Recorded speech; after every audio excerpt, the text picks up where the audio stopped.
Brought to you by youth, elderly, and persons with disabilities. It's time to choose our leaders. Let's show up and participate in the special interest group elections. Starting June through August this year. Your vote, your voice. My vote, my voice. This message is brought to you by the Uganda Electoral Commission.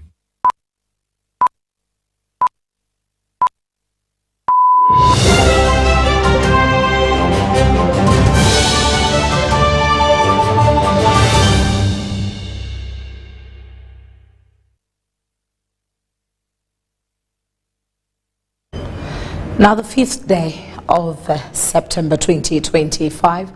My name is Patricia Lukoma. Mpangwen Mugalu Mohammed is already here with us on sign language. First, though, let's look at the top stories.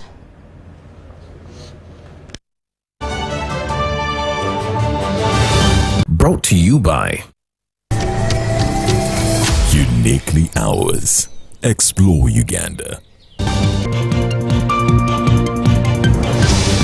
President Yoweri Museveni pledges to lift veterans out of poverty. Nabanja gives out gas cylinders and urges communities to embrace clean energy. Tenants close shops over rent hikes. Balunywa granted bail, faces charges of abuse of office and illegal recruitment. Brought to you by Uniquely Ours. Explore Uganda.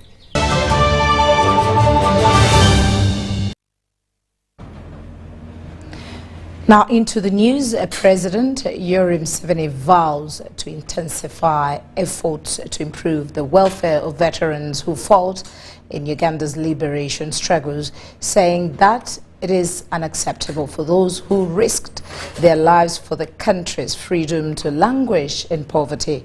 He made these remarks while delivering a lecture of opportunity and officially closing the transformation leadership course Intake 7th 2025 for veterans cadres at State House Entebbe, blending reflections on Uganda's historical liberation journey and ideological foundation of the national resistance movement and the practical measures to empower ex-servicemen economically.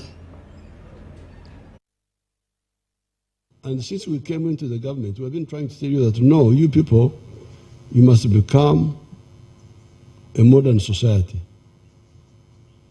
by joining a modern economy. And this modern economy has now got 4 sectors. Now I'm going to confuse you now. Has got 4 sectors. Sector 1, commercial agriculture. I saw you watching Yamkama here when I came. Those are examples of people who have woken up. Commercial agriculture. Sector 2, manufacturing. Sector 3, services, borders and all that. Sector 4, ICT. So if you join any of those,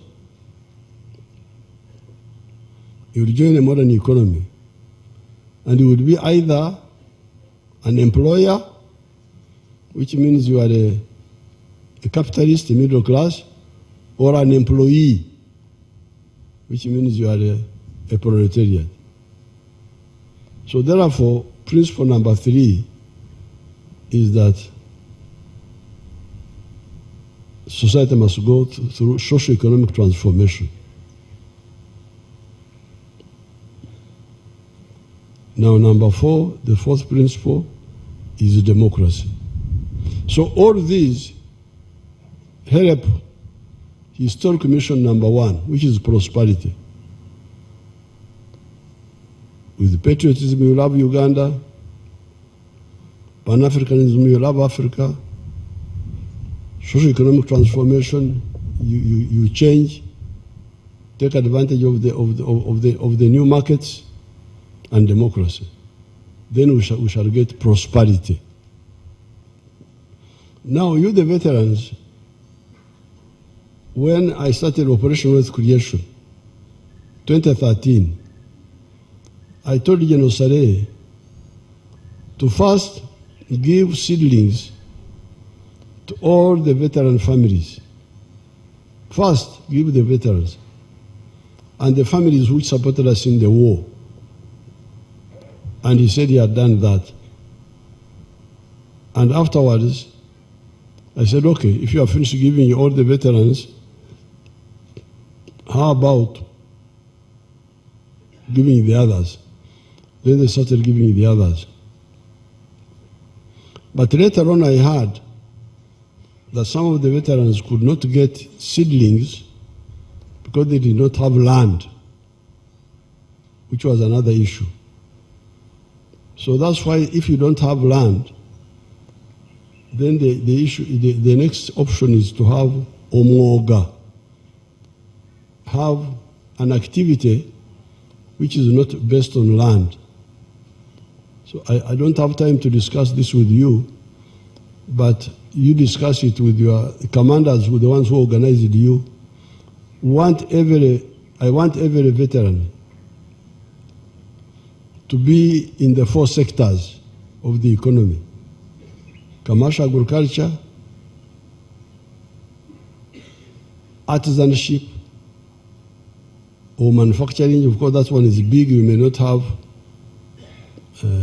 have, although if you are organized, we can support you so that you have like maize mills, you have things, small factories. If you are well organized, that can be, we can support you to do that in groups. Maize mills, we can support you to do produce buying.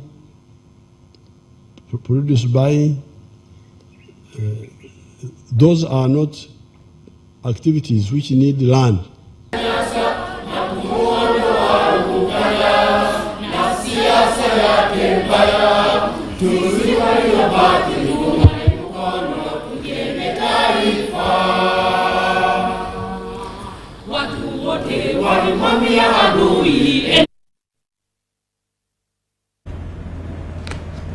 And indeed, that's about improving veterans' welfare. Now, the Prime Minister, Robin Anabanja, has urged households to embrace clean energy as part of the efforts to protect the environment and improve on public health.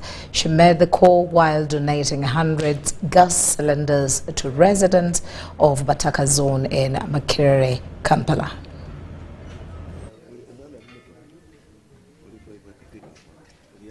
Prime Minister Robin Anabanja has underscored health and environmental benefits of gas use, noting that reducing reliance on charcoal and firewood is key to environmental conservation and good health. Will help us to preserve and protect our forests, because charcoal comes from trees. Trees are from forests, so we shall save our environment. 2, we shall save our lives, because when you use charcoal, that smoke that comes out, if you inhale it, it has side effects. You can even, develop cancer diseases. She also applauded President Museveni for his continued support towards community transformation across the country. This was at a ceremony where she handed over 100 gas cylinders to residents of Bataka Zone in Makerere, Kampala. Particularly so happy because the gas cylinder contains the words of the president in itself. You are aware that Uganda is gifted by nature, but this nature is being destroyed because our people have to use firewood. We still use charcoal to cook. So the gas cylinders are going to help us in a number of ways. 1, we are going to save, because a gas cylinder of that, it is 3 kilograms, isn't it? Yes. When I was in Kapeka, you said a 3 kilogram gas cylinder on a commercial rate, it is 60,000, isn't it? Commercial rate, 60,000 per cylinder. It is made in Uganda. But if somebody is taking so many, you can even give at 45. A partner in the initiative, Jason Kai, urged Ugandans to adopt gas as a sustainable alternative to traditional fuels. And it causes incredible hazardous healthy issue for the citizens' lungs, and it makes many casualties yearly for the citizens. So with the help of us to make such a cylinders to manufacture liquefied petroleum gas, it helps us to bring down the cost for the gas by incredibly much. So with her support, we shall definitely bring down the cost of gas to supply Uganda and help Uganda to grow into a much more clean, efficient and renewable use energy country. We want to say a very big thank you to you for extending this donation to us, and to the Right Honorable Prime Minister for considering to pass the same donation to the security detail. We are so pleased, and we promise to make the best use of it. The call was for households to embrace clean energy to safeguard health, protect the environment and advance Uganda's long-term development goals. Museveni oye! Oye! Nabanja oye! Oye! Uganda.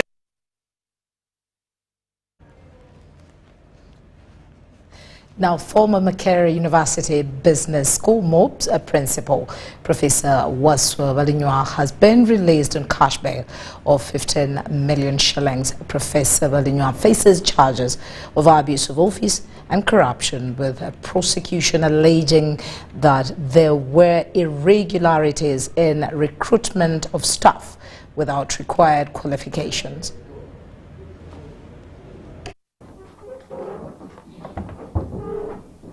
The former Makerere University Business School MOBS principal, Professor Waswa Balinywa, has once appeared at Anti-Corruption Magistrates Court in Kampala to hear his bail ruling. The case before Chief Magistrate Rachel Nachaze. Professor Balinywa faces charges of abuse of office, which offences prosecution alleges that, while serving as the principal at MOBS Nakawa, abused his office between February and April 2023, when he illegally recruited James Alike, Nathan Niwagwire and Nimrod Kakai as administrative assistants without required academic qualifications. According to the prosecution, the said recruitments created ineligible costs to government, forming the basis of corruption, leading to loss of taxpayers' money. Professor Waswa Balinywa is also faced with other charges of involving in illegal recruitment of over 100 academic staff, 17 administrative officers, and 69 support staff, an act that could be performed by the appointing committee.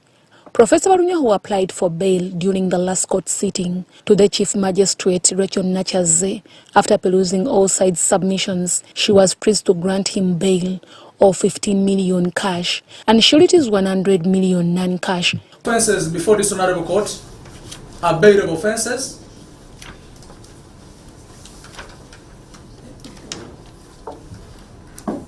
This honourable court has the discretion and the jurisdiction to grant bail to the accused person. Your Honor is aged 69 years. Your Honor, he wishes to present to this honourable court in support of his bail application, certificate of title,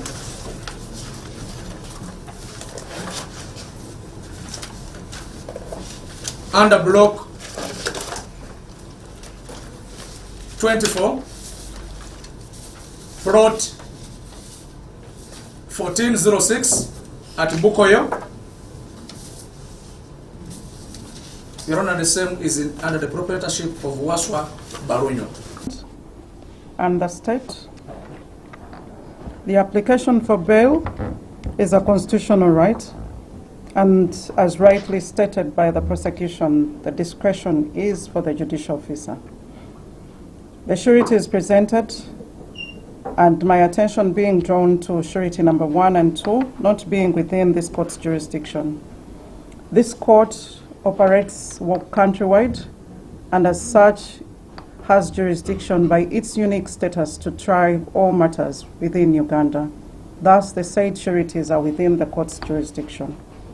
However, be it as it may, even the constitutional bail guidelines, under Guideline 5, one of the considerations is that such sureties are resident within Uganda. And the premises, therefore, I find all the sureties substantial, and bail is hereby granted on the following conditions.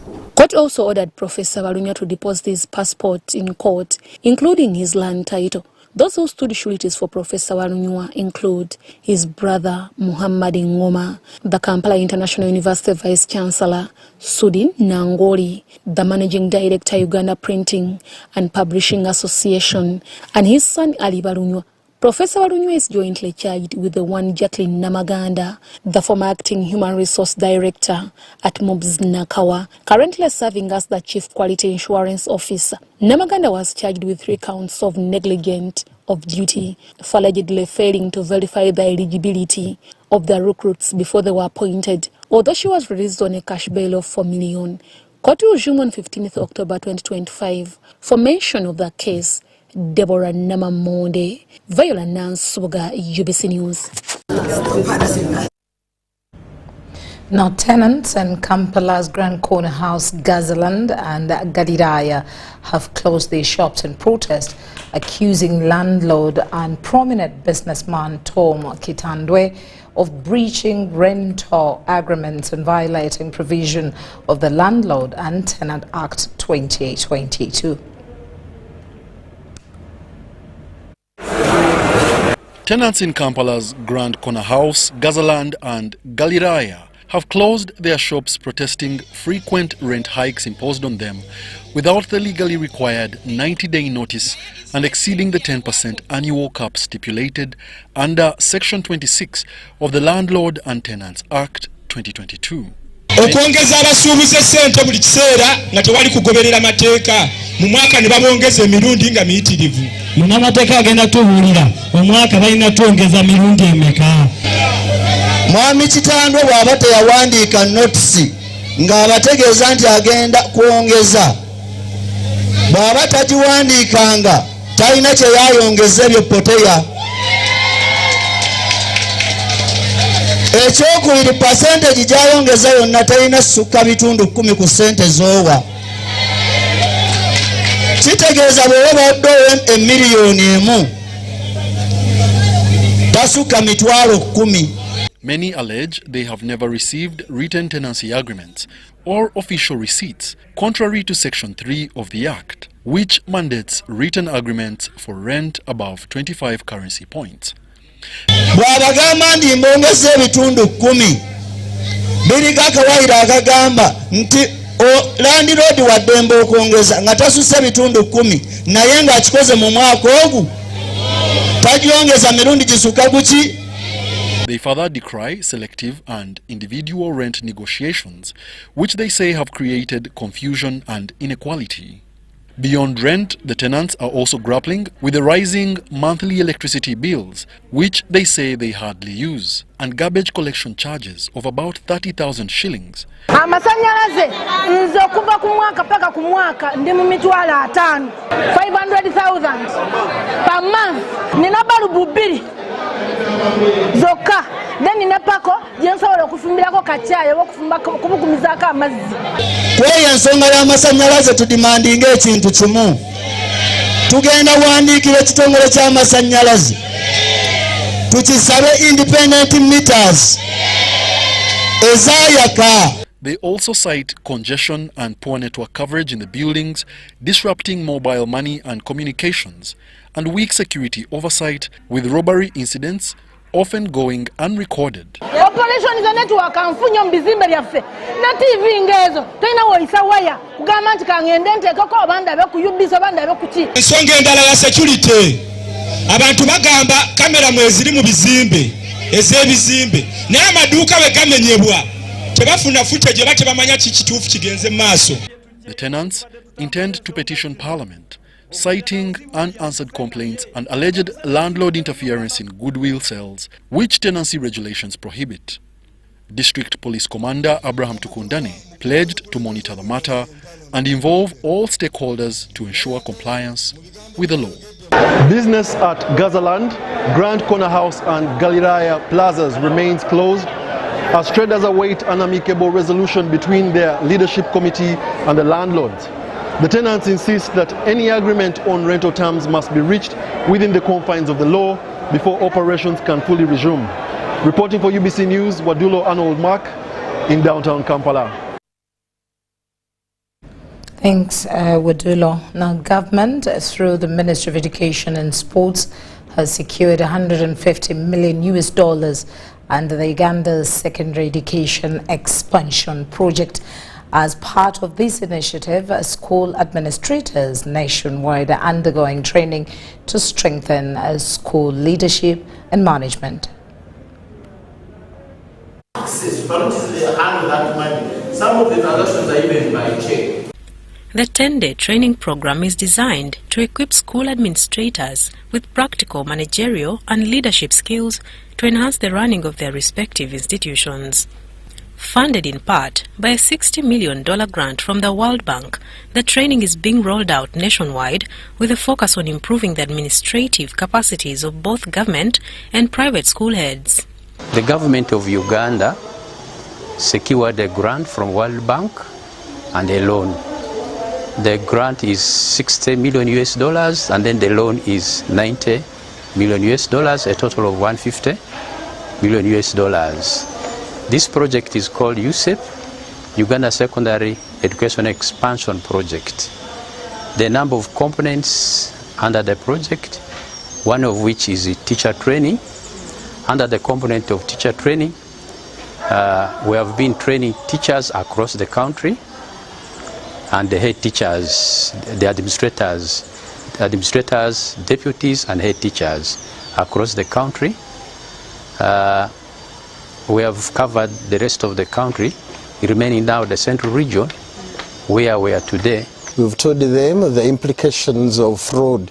When fraud takes place in a school, the school the money has been stolen from the school. The school loses money. The school loses reputation. The school loses all that is important to it. So it means the school does not do as much as it should do, because this money is supposed to help. The money that is collected, school fees, is supposed to make sure that participants or students pass very well. So far, the program has reached 1,300 government-aided schools and over 2,000 private institutions. The schools were given computers. In the cluster center, like in this cluster center, we have 17 laptop computers. Every coordinating center or cluster center has that number of computers, and every government-aided secondary school has one laptop. But for the cluster center, they have the 17 number so that the schools around in the cluster can come and they benefit from this project. Then also under this project, there is the component of refugee and refugee hosting communities. Training is being conducted at key institutions including King's College Budo and Trinity College Nabingo, where facilitators say the response from participants has been overwhelmingly positive. Expect that when they go back after this training, they're able to set up projects that can enhance the earlier on the traditional sources of revenue for the school. Like they can set up projects, they can do farming, and they can also do other community-related activities that can try to increase on the income of the schools. Under this project, Uganda Secondary Education Expansion Project, the training of the administrators is going on. And here at Trinity College Nabingo, we've hosted 54 administrators. The retooling exercise is part of a broader government strategy to improve learning outcomes by strengthening school leadership at the grassroots level and has already covered 68% of schools across the country. Marion Awori, UBC. Now, the Electoral Commission has officially concluded a 3-day nomination exercise for aspirants vying for the position of district chairpersons, city mayors and councillors.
And of course, those were some of the candidates that were nominated in different districts and their respective positions that they are vying for.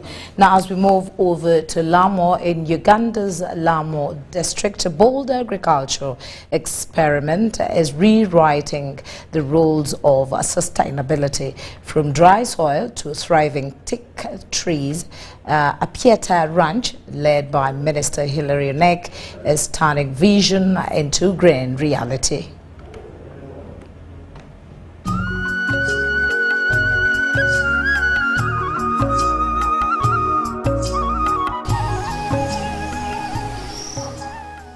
In the far-flung northern reaches of Uganda,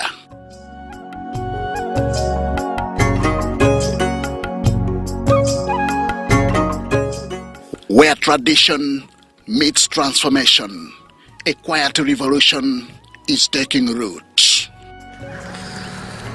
This is Lamo district, home to a visionary farm redefining agriculture and sustainability. They have been trimmed so we get timber. Trees we are planting. It is more than land.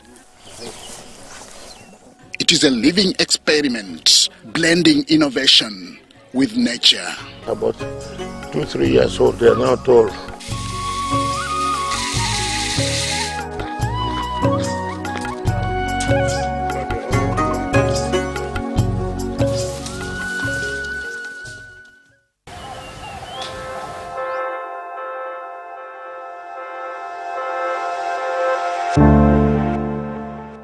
The last time we visited in early 2021, the farm was still in its infancy. The season was dry and pasture was scarce. You see, my background, my rural background, obviously looks at farming as another way of survival, of living. Part of the land in the farm that are not big. Today, the vegetation shimmers with life, thanks to adopted innovations. You go and do your research. From the soil beneath his boots to the canopy above, every inch of this farm tells a story. One of the most ambitious chapters is the Teak Tree Project. Over 100 acres planted with a purpose. A Pieta Ranch belongs to Uganda's Minister for Relief, Disaster Preparedness and Refugees, Engineer Hilary Onek. And these teak trees are good in the sense that they give very nice forest cover, and the grass also grow under them, and I can also graze the animals under those teak trees. So whereby I would score twice. I'll score on having timber growing on the land, which later on will become also a cash. It is a forest born out of foresight. These teak trees are more than green. They are gold for the environment and golden for the economy. With carbon fund payments on the horizon, their impact will ripple far beyond the farm. If you cut some others, leave only one, it will work very well. If you see where you are planting, the other trees are not doing well. In a region where dry seasons bite hard, water is wealth. Here, it has been harnessed in man-made dams that sustain livestock and crops. I extract water from underground for family use and also for animal use. My cows, they drink clean water from the boreholes, which I pump because I build troughs where we put water and where the animal drink from. And so that way you minimize on the health challenges, both for the animals and the human beings. Tradition is meeting innovation in the soil. Bananas and papayas, once rare in the north, now flourish, offering nutrition, income, and a new agricultural identity. About 5 acres of bananas, intercrop with some coffee, which currently is trendy because coffee is a better cash crop because the value of coffee has gone up internationally. And so I'm looking forward to be a coffee farmer as well with my 5 acres. I pick a lot from what is going on to not only specialize in one money-making activity, but to also as well diversify and look for other means and try other talents on how to generate income for myself. Nature remains unpredictable, but preparation is power. Through drought and floods, the farm adapts thanks to its water systems and resilient crops. I do it as a part-time with my family, and I find it very pleasant, and I enjoy the activity. This is more than a farm. It is a blueprint, a living testament to what is possible when vision meets action. The seeds of sustainability have been sown and they are growing strong. Around my home, I have guavas, I have oranges, I have mangoes. These are my flowers. Why? Because they are also a source of food. For example, when I want to take my tea with lemon, the lemon is there on the tree. I just pluck off a few fruits, and that is it. It is fresh, organic. From Lamour to the world, this is the story of roots, resilience, and renewal. Henry Okrut, UBC.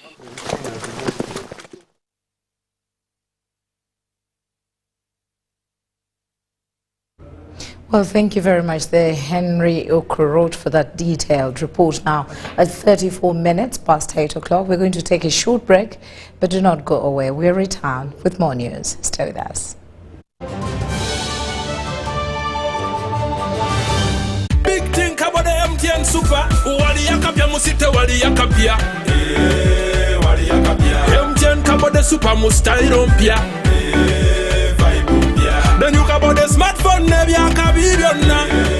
Wali yakapia. MTN kabo de Super mustairompia.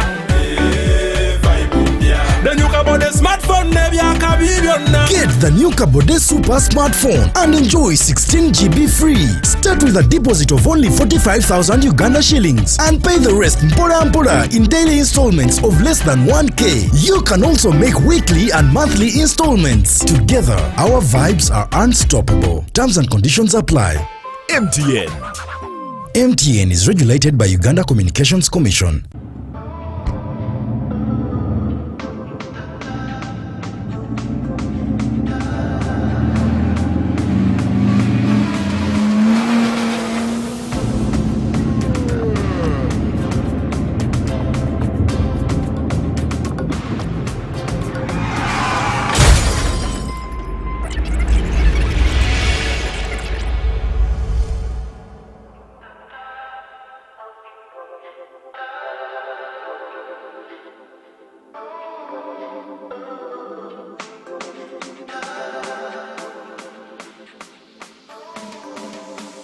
At UNOC, we believe in safety.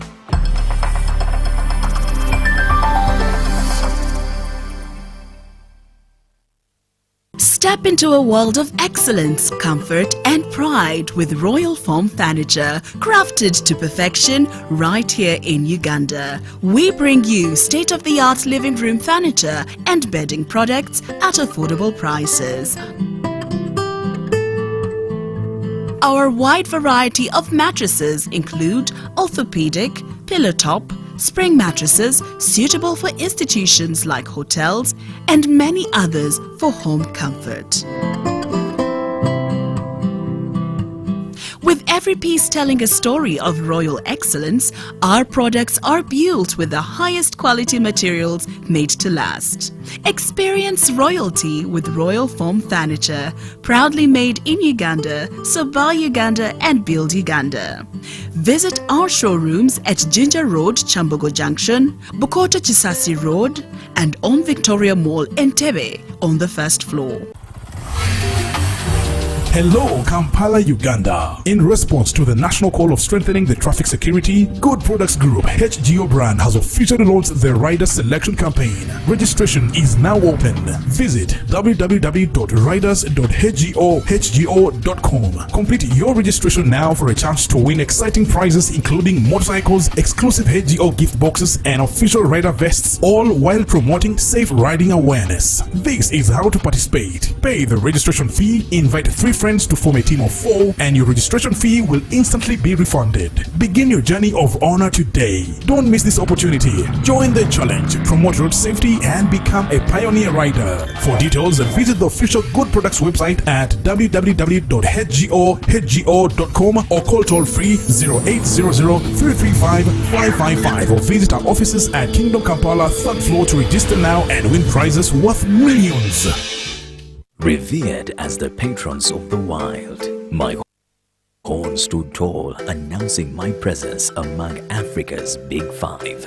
Yet, with all my strength, I struggled to survive. Then Uganda Wildlife Authority gave us something, a safe home at the Ziwa Rhino Sanctuary. And here we began to thrive again. Today, we are 48 members strong, with 17 cows, ready to take our unique story into the future. This is your lifetime opportunity to name a rhino, and with it, find the conservation efforts that keep our story alive. For more information, visit our website, www.ugandawildlifeauthority.org.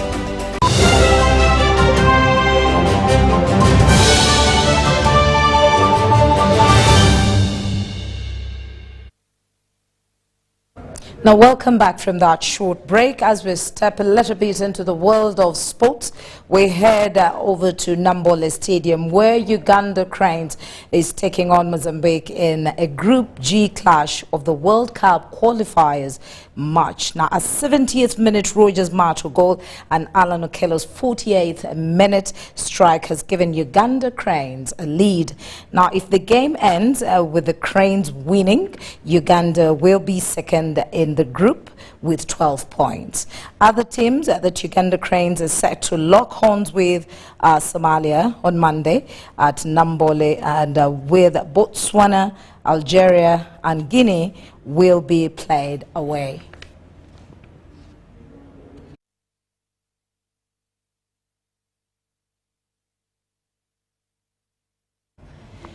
Now, as we move ahead, Ugandans are being encouraged to share their life experiences as a lesson for others in society.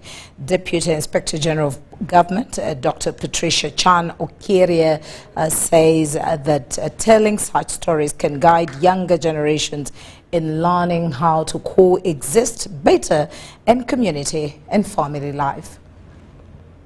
When my mother got pregnant, my father was gay for 3 weeks. He was in prison. Writing about one's childhood is often seen as a mirror into preserved memories, helping readers understand how the past shapes the present. But for Lance Corporal Tumusime Margaret Amoti, putting her childhood on paper has become more than therapy. It has also inspired many of her readers. I found this book too emotional. But what's consoling is that emotional for a good reason. From enduring humiliating experiences and multiple forms of child abuse, Tumusime juggled life under stepmothers and stepfathers. My father is annoyed, my mother is feeling lost, ashamed and disappointed. And now there is a kid in between. I have to juggle life between the two homes. They moved on with their lives, they got married elsewhere. So here there is a stepmom, here there is a stepdad. To the young Tumusime, survival felt like forcing square pegs into round holes. And that rendered me a victim of abuse because I was supposed to move from one home to another, one place to another. Whoever dared to listen that day, I slept. And when they got tired and said move, I had to move. At one point, a teacher who appeared to be a guardian angel later attempted to take advantage of her vulnerability. But that was because the teacher, I think, reached a time and felt entitled to whatever support they were providing. When home and boyfriends failed me, I turned to relatives. Oh, it was because of them that this book was born. It is from these trials that Tumusime found the courage to chronologically document her story. Her mission to advocate for a world where no one feels emotionally orphaned.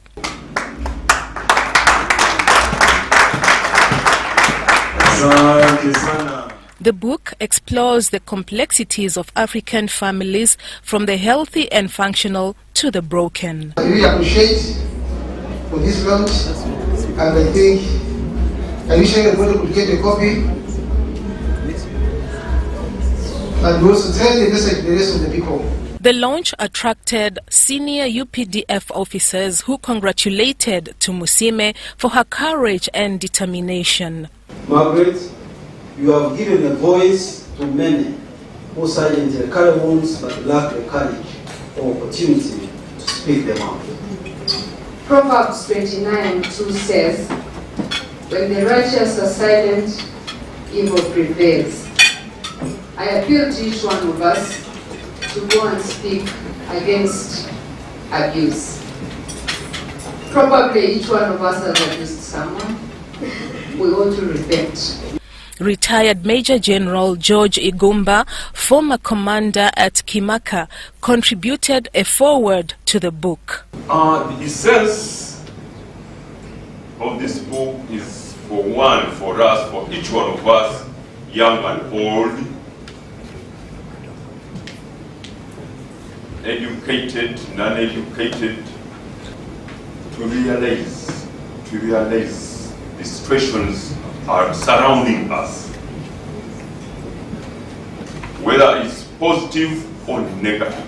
We feel proud now also as Commissariat that we are producing stars, and we are going to share closely with the Director of Women Affairs, because we are seeing all potential in these wonderful ladies, especially who take a decision to join this rare calling. Deputy IGG Dr. Patricia Okiria equally praised the book's message.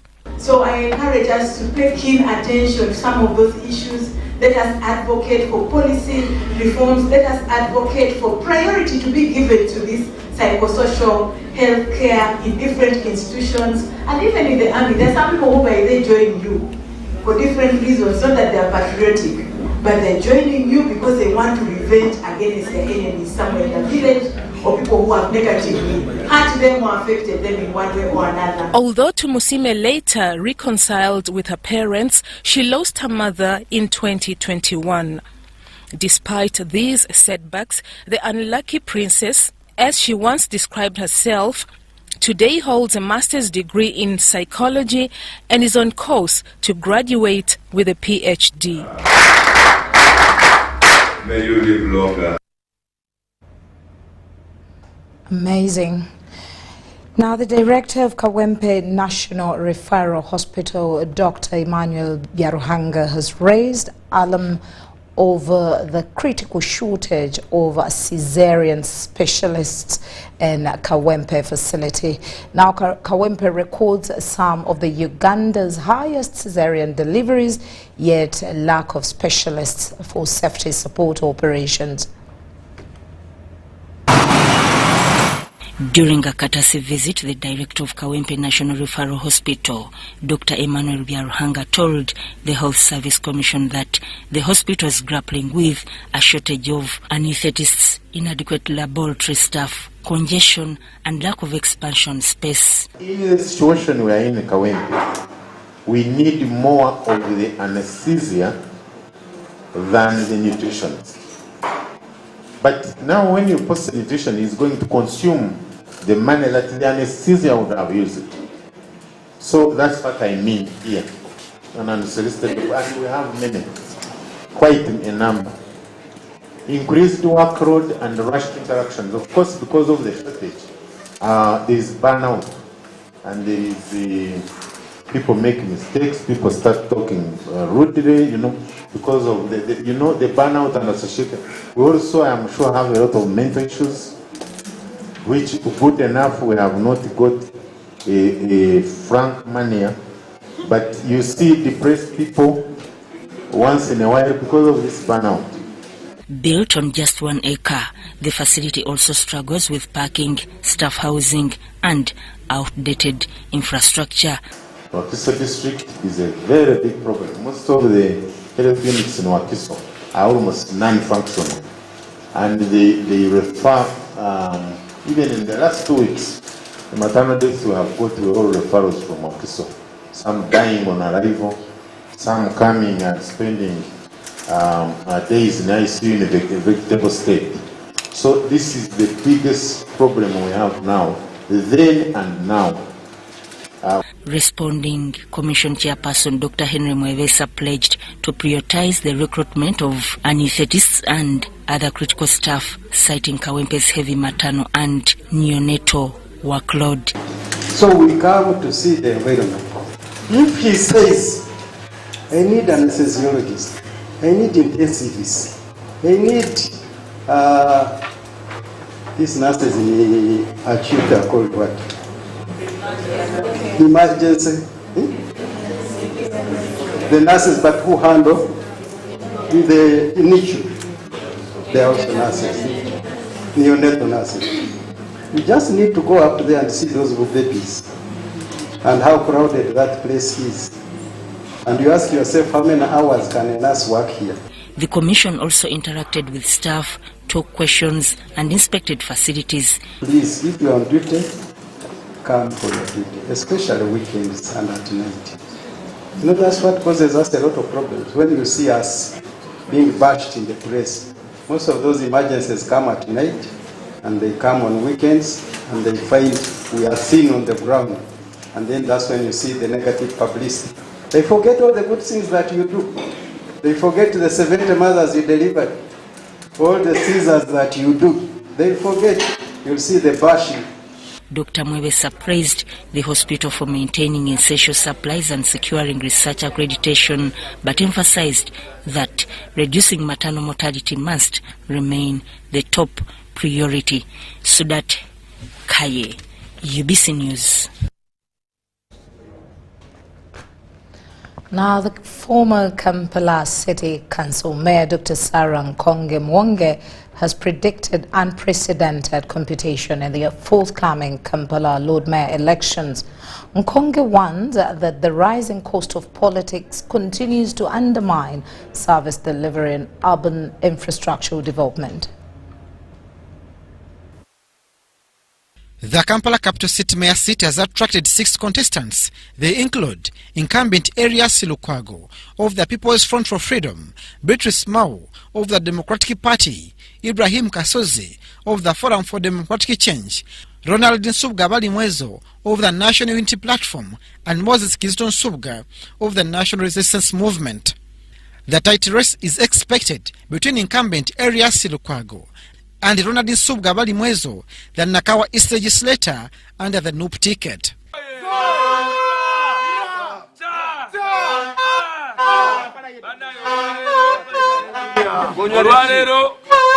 Olwaleero tutuukiriza okutandika essuula ey'okuleeta inginiya mu kibuga Kampala, okukigogola, okukizimba, okukiteekateeka. Ebibuga mu nsi yonna. The former Kampala City Council Mayor Dr. Sarah Nkonge Mwonge has described the forthcoming Lord Mayor race as the most competitive yet, particularly between the 2 opposition candidates. Race, because these people are almost the same. It is opposition at work. That is why you didn't even mention the third one. you see the weakness somewhere. The first thing is these people are attracting the same voters. We shouldn't forget that they are attracting the same voters. Barimwezo is tested in Inakawa. Lukwago is tested here.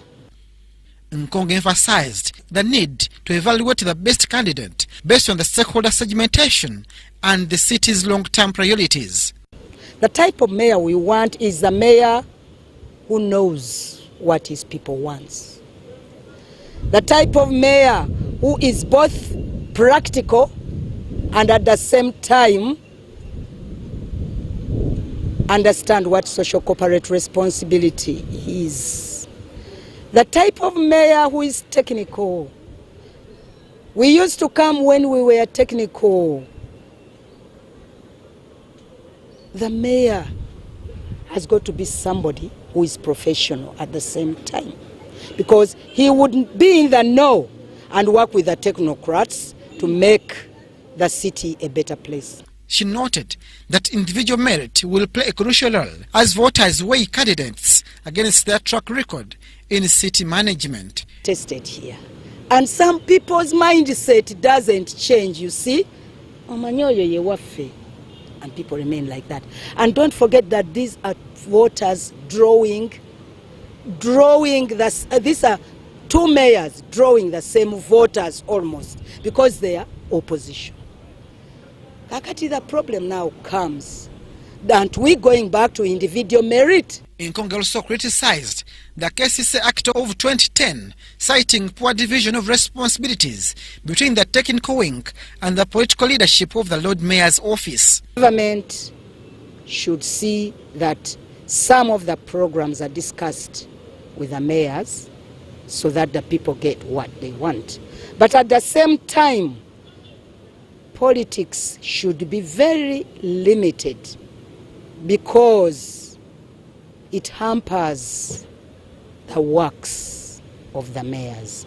So the type of mayor we want is the mayor who is professional, the mayor who can lobby, the mayor who is technical. Dr. Sarah Nkonge is remembered among Kampala's historical leaders, having served since 1998 when she was a councillor for Makindi, later appointed deputy mayor under Hajna Santege Sebagala. She briefly acted as mayor until 1999 when Sebana Kizito was elected as city mayor. Abdul Nasili Lubwama for UBC.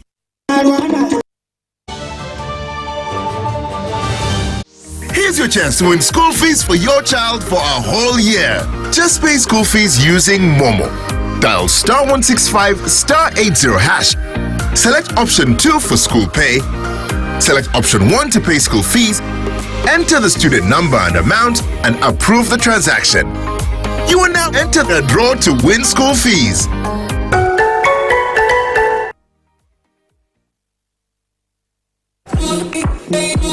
When you want to relax your body and refresh your mind, welcome to Hotel La Confidential, Aroa's premier destination for luxury and comfort. The only hotel in Aroa City offering a serene atmosphere, breathtaking scenery. Come and discover our exclusive wellness club with packages that include a fully equipped gym, a rejuvenating sauna, steam bath, and a great sky blue swimming pool. For events, our state-of-art conference halls and versatile event spaces are perfect for hosting shows, wedding receptions, birthdays, and more. Come and enjoy our cinema hall and unisex saloon, all designed to meet your entertainment and grooming needs. Bring your family and let your kids splash around in our beautiful kids water park. We are located on Aroa Pakwachi Highway in the heart of Aroa City. Don't wait. Visit us on www.hotelconfidential.com or call us on 0761 688 181.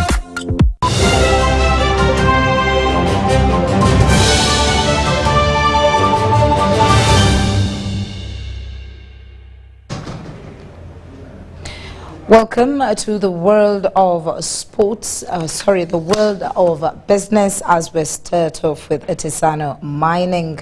Now, persistent governance gaps, particularly revenue leakages, weak enforcement and high informality continue to constrain the artisanal mining sector's potential. This is according to a new report on the sustainable management of Uganda's resources aligned with the African mining vision. It has been established that Uganda holds vast reserves of gold, iron ore, phosphates, and rare earth elements, and boasts over 100,000 artisanal miners. Yet the sector faces challenges of weak enforcement, informality, and revenue leakages. We still need a lot of assistance. That's why we are calling for support.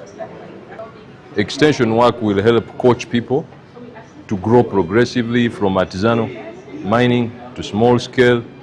Then essentially you'll find Uganda has produced the biggest mining company, and probably we are the ones now helping Canada to mine, the ones we admire. We can produce a company here, we have the capacity to do it.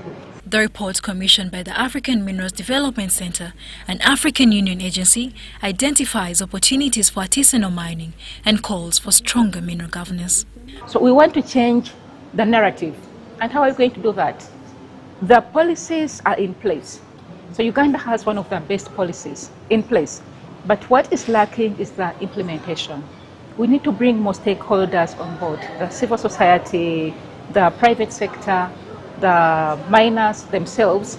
But we also now need to begin building the capacity of Uganda regionally. So how do we benchmark from the regions around us? Despite gold exports earning Uganda $3 billion in 2023 and contributing about 33% of the country's total exports, mining contributes less than 2% to GDP. The money is here, but we've been modeled into a mentality of thinking that all the money to use in mining must come from some further outside there. No, the money is here. It's not rocket science. Gold is what most countries are building their wealth. And I kind of learned the last few years, they actually build their wealth by buying gold from the first miner or buying it as much as possible in their local currency. And that is the gap Central Bank of Uganda is trying to fill in. Recommendations include adopting open data policies to boost investor confidence, strengthening transparency in licensing, formalizing artisanal miners into cooperatives, and phasing out mercury use in gold processing. To take note of this. Kibiride or artisanal miners cannot sell gold directly to refineries. You know why? You know why? Because you charge 18% VAT. According to the tax, mining act said if I sell gold as an artisanal to a refinery directly, I need to lose 18% tax. Why should I lose? Today gold is $100,000. Why should I lose $18,000 on a kilo and give it to government, which has not given me much in my production cycle? Charlotte Amuge and Juma Samba for UBC News. Now, in budget negotiations, local governments are pushing for a 250 billion shillings allocation to maintain the urban districts and community roads nationwide. Now, this emerged during the negotiations for the Integrated Transport Infrastructure and Service Program held to align priorities for the 2026-2027 budget. Core Government Finance Commission has concluded negotiations on funding priorities for 2026-27. The programs include tourism development, led by the Ministry of Tourism, wildlife and antiquities; private sector development and manufacturing, led by the Ministry of Trade, Industry and Cooperatives; human capital development, led by the Ministry of Education and Sports; sustainable urbanization and housing, led by the Ministry of Lands, Housing and Urban Development; agro-industrialization, led by the Ministry of Agriculture, Animal Industry and Fisheries; natural resources, environment, climate change and water management, led by the Ministry of Water and Environment; integrated transport infrastructure and services, led by the Ministry of Works and Transport. The Transport Infrastructure and Services Program drew sharp focus with concerns over abandoned and incomplete roads and bridges that limit access and connectivity. Did a road, your surface street with tarmac, those two swamps have become a problem 2 years ago. They are now valleys and gullies. What is the problem? Why do a road if you don't want us to use it? But you know you can't build these bridges without money. These bridges need money. So we are very sorry we can continue giving you that response. And I think a few months ago we met the President together with the Minister of Finance, and the President directed Finance, they must find money for roads and bridges. So we are waiting. Commissioner Ndikuriayo Richard revealed that 100 billion Uganda shillings has been secured, leaving a gap of 150 billion shillings.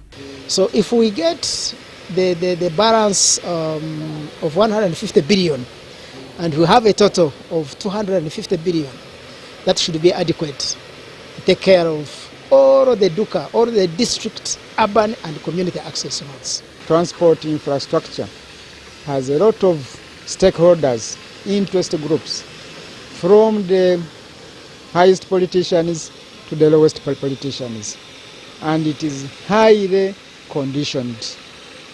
And probably maybe that's why we may see that there is a lot of roads which are not being worked on, because it requires a lot of stakeholders to agree on something. Another issue raised was road safety, with dark spots along highways, driving accident rates. The ministry is reviving the electronic payment system to improve traffic compliance. Unfortunately, we need to have the EPS coming back, although it has to come back properly, well sensitized and properly rolled out so that the public is aware. But are we part of the process? Because I can attest that we have at least participated in the development of the Uganda National Speed Management Guidelines. Those ones are still under process, but we are hoping that it will be approved soon. But that is also because we have been pushing through another partner that is supporting the process. But what is it with the ministry that it doesn't want to involve local governments? As per the budget cycle, these negotiations mark the first stage. Cabinet consultations follow in November, parliamentary review in December, and the final approval by May 2026. Mid-February, the Minister of Finance issues a second budget call circular, which takes into account the recommendations of Parliament. Then, in that budget call circular, the Minister of Finance asks votes and programs to finalize the budgets for submission to Parliament for appropriations. Mary Namkose, Robert Katamba, UBC News.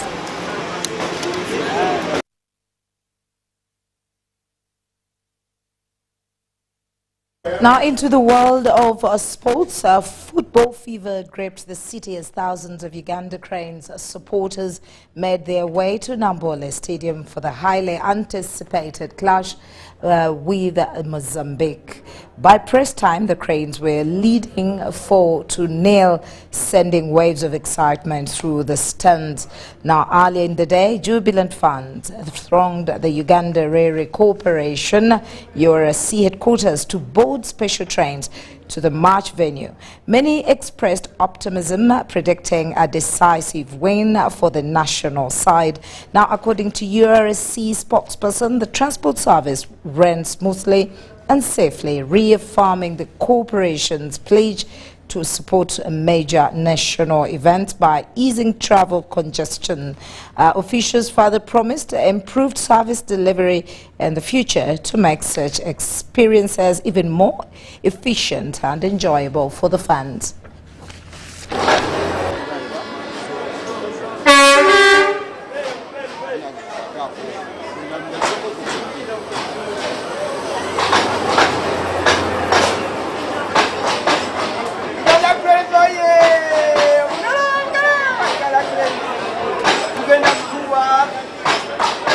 Mozambique kolosa tukuwerere aye twagala tiketiza Somalia zifulume nga bukyali ate batubulire link entuufu.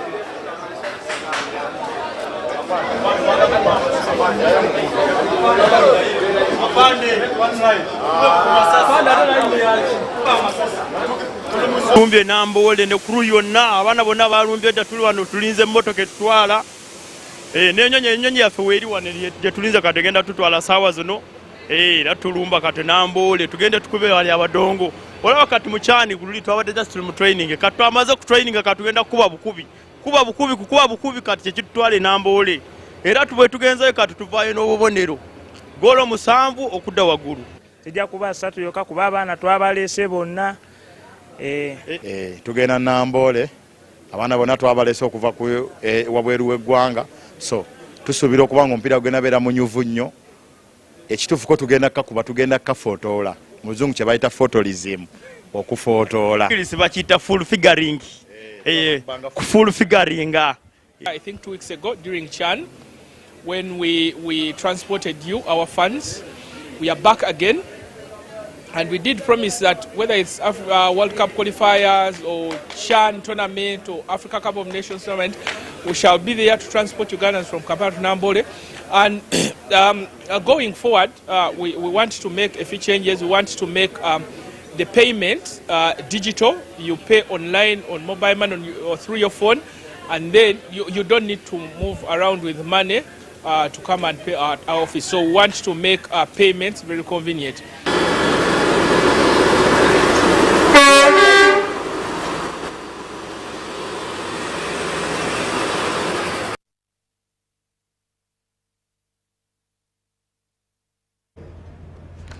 Now, some really good news as Uganda Cranes has outclassed Mozambique with a 4-0 win at Namboole Stadium. The 4 goals were scored by Alan Okello, Roger Mato, and of course these who play their professional football.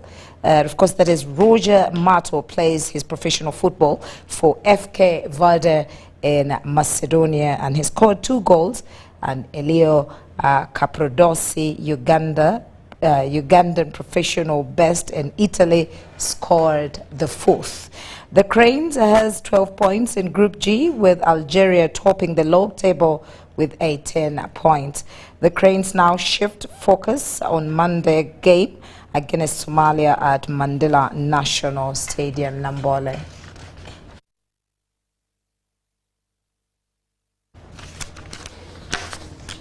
Well, thank you very much for hanging out with us right from 8 o'clock. My name is Patricia Lukoma Mpango. Mugalu Mohammed has been with us on sign language. From the entire news team, thank you for sticking with us. Let's meet again at 10 o'clock.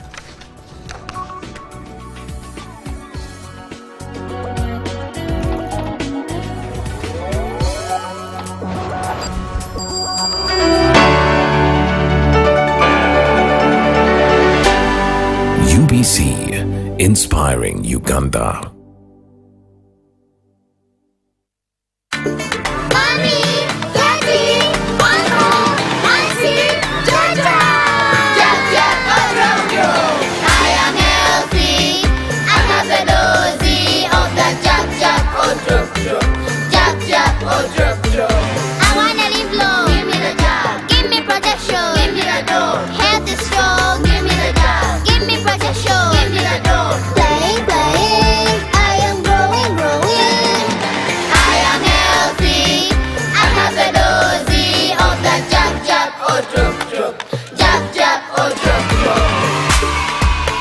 Parents and caregivers, remember to immunize your children 9 times from birth to 18 months to protect them against vaccine-preventable diseases such as measles, rubella, polio, pneumonia, hepatitis B, tuberculosis, tetanus, meningitis, yellow fever, diarrhea, whooping cough, diphtheria, and malaria. All vaccines used for immunization are safe, effective, and free. This message is from the Ministry of Health with support from UNICEF, WHO, and partners. Hello, Kampala, Uganda. In response to the national call of strengthening the traffic security, Good Products Group HGO brand has officially launched the rider selection campaign. Registration is now open. Visit www.riders.hgo.com. Complete your registration now for a chance to win exciting prizes including motorcycles, exclusive HGO gift boxes, and official rider vests, all while promoting safe riding awareness. This is how to participate. Pay the registration fee, invite 3 friends friends to form a team of 4 and your registration fee will instantly be refunded. Begin your journey of honor today. Don't miss this opportunity. Join the challenge, promote road safety and become a pioneer rider. For details, visit the official Good Products website at www.hgo.com or call toll free 0800-335-555 or visit our offices at Kingdom Kampala 3rd floor to register now and win prizes worth millions. From the day your child is born, you want to protect them. You want to protect them from the harm you know and the things your eyes can see. Protect them from falls when they are playing and as they are learning the world. But what protects them from the things your eyes can't see? Diseases attacking their bodies. Immunization from as early as birth, 6 weeks, 10, 14 weeks, to 9 and 18 months, and malaria starting at 6, 7, 8 to 18 months protects children from diseases, giving them the foundation they need to grow stronger and healthier. Parents and caregivers, remember to immunize your children 9 times from birth to 18 months to protect them against vaccine-preventable diseases such as measles, rubella, polio, pneumonia, hepatitis B, tuberculosis, tetanus, meningitis, yellow fever, diarrhea, whooping cough, diphtheria, and malaria. All vaccines used for immunization are safe, effective, and free. This message is from the Ministry of Health with support from UNICEF, WHO, and partners.